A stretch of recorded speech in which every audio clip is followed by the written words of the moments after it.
Hi, this is Jamey at Stonemeyer Games, and I'm here today to talk about my favorite game mechanism in Battlestar Galactica. Battlestar Galactica is a cooperative game based on the TV show of the same name, and I actually just played it for the first time this week, so I'm kind of on Battlestar Galactica high right now because I had a great time playing it. Honestly, it was one of the best, definitely one of the best cooperative games I've ever played, and probably the best cooperative game I've ever played with a traitor. There's a really strong built-in traitor mechanism in Battlestar Galactica where at the beginning of the game you shuffle a bunch of cards that either have Cylon on them or not a Cylon. Cylons are they're the traitors. And you deal out some of those cards at the beginning of the game, usually one each player. Some of the characters have more than one. And part of the really cool thing about this game is that at a certain point in the game, you deal out another round of those cards from the same original deck that you shuffled. So players who may not have been a Cylon in the first half of the game are then susceptible to becoming Cylons in the second half of the game. That in itself is really cool. I could do a whole video on that in itself, but I'll just say that's really cool the way that works. I like the idea of a game where your role changes throughout the game and you have to adapt to that. That's interesting to me. But the best part of Battlestar Galactica, which I should say is a long game. It was a 4-hour game, and we played games pretty quickly. I'm sure we could probably get it down to like 3 hours. There's a lot of like little things going on, and those little things aren't nearly as interesting as the one thing that is awesome in the game. And that is the skill check that happens after almost every turn. So, and this does a couple really interesting things. So you take a turn in Battlestar Galactica, you maybe move, you take an action, and at the end of your turn, you draw an event card. And the event card, some of them will add Cylon ships to the board. I think that's got to be a small portion of them because we didn't see a lot of those. A lot of them are skill checks that require, they don't require, they give you a few options. Like they say, there's a number in the upper left-hand corner, so it'll say like 10. And then it'll have a few colors that correspond with different types of cards that different characters can draw. So my character, Gaius Baltar, he could draw green cards, blue cards, and yellow cards. They correspond with different things like politics or engineering. And so the skill check card will have a few of those colors on it. Say one will have yellow and red on it, and that number 10. And then it'll have a few things that happen, where it'll say, if you pass this skill check, nothing happens. If you barely pass it, this kind of bad thing will happen. And if you don't pass it at all, this worse thing will happen. Some of them don't have that middle option. So many of them are just pass or fail. And some of them give a choice to a certain player. Like it'll say the president decides if you're going to even attempt this skill check. All of that is very clever, but the coolest part in itself is the skill check itself. Because what you do is you go around the table starting with the player who just drew that card, and you'll contribute a few, as many as you want, from 0 to 10 skill cards from your hand into face down into a pile. And each player will have the option of doing that as you go around the table. And you can't say exactly what you're putting in the pile, but you can say, like, all right, I've got this pretty well covered. If everyone just contributes like one small card, that'll help. And the skill cards themselves have a number in the upper right that ranges from 1 to 5.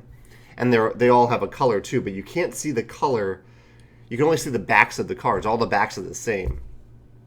And what it amounts to, so in this example, there's a number 10 on the crisis card for the skill check. There's number 10 and numbers yellow and red.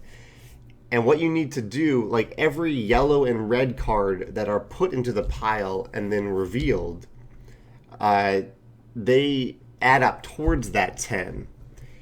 Any card that is not yellow or red subtracts from that 10. So if we have yellow and red cards that add up to 15, but there are blue and green cards that add up to 6, then you end up under the goal of 10. You end up at 9, and you don't get it. The last thing that I should mention, I know I'm explaining a lot, and it's really not that complicated when you play, but I want to make sure you understand this before I talk about why it's so awesome.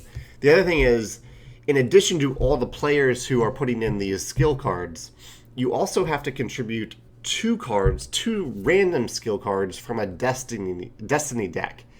And so there are 2 random cards in there. You don't know where they came from. They might be helping you. They might be hurting you. And they kind of help to dilute the pile so you can't really point a finger at one player if they're the Cylon, if they're trying to make you miss and fail the skill check. So let's talk about why this is awesome. The first reason it's awesome is that it gives every player something to do even if it's not their turn, which is great. Some games, I mean, it's essentially a simultaneous mechanism, even though each of the game has separate turns that you're taking, which is great that all players are engaged for this skill check. Even if you decide not to contribute any cards to it, you're still talking about it. You're watching what players are putting in there. You're watching as the cards are as they're revealed, see if you pass the skill check. That's the first thing that's awesome. The second thing that's awesome is that it's such an interesting way of doing the traitor mechanism, because the traitor they can kind of get away with putting cards in that pile that subtract from the number instead of add to it, but they have to be really careful so that they don't contribute to the pile when, like, early on in the game, because it could shine a spotlight on them if more than 2 cards that deduct from the total are put into the pile. Because if you have just 2 of them in there, you can think, okay, that was just the Destiny deck, bad luck. But if you have 3, then suddenly you know for sure that someone was trying to hurt everyone, trying to not pass the skill check. The third thing that's really cool is that there are a bunch of different ways you can lose the game. Each one corresponds with 4 different dials. I think that there's like a fuel dial, a food dial, a morale dial, and a population dial. I think I got all those right. And they all start at different numbers, and on different skill checks, it'll say, okay, if you lose this, you lose 1 fuel, or you lose 1 popularity. So as those dials are changing, like late in the game, you might get a crisis card that says, if you don't pass this card, you lose 1 popularity. And throughout the entire game, just by sheer randomness, your popularity might still be, or population might still be pretty high. So you might all agree to just fail it, because who cares? It's still high. On the other hand, you might have a card that comes out that says lose 2 morale, and your morale might be at like 3. It might be really low. And it adds urgency to all the players who want to pass it, but it also gives the Cylon players, it lets them know, like, okay, this is your chance to fail this mission. You're building up to this one chance, or these few chances to fail the missions, and the dials give you a path. They point you in the right direction, because otherwise you wouldn't know which ones to pass or fail. And if you tried to fail all of them, you, as a Cylon, you would not succeed, and you would lose the game. But the way the dials randomly move down in different ways based on the crisis cards that come up is really interesting. I can't emphasize enough how awesome this skill check is. And it did make me think a little bit of Dead of Winter, which came many years after Battlestar Galactica, and does this it does a similar thing in an interesting way, where you're all putting cards in a pile and then revealing those cards. And I don't really want to compare the two, because Dead of Winter is definitely an excellent game. But I do know the feeling that I had while playing Battlestar Galactica and doing that skill check was it was a much better feeling. It felt it was interesting. There was tension. It was exciting every time. I can't get over how awesome it was. And I kind of wish the game was only about 90 minutes to 2 hours and really, really focused on that mechanism. But for some, it did go on a little bit long.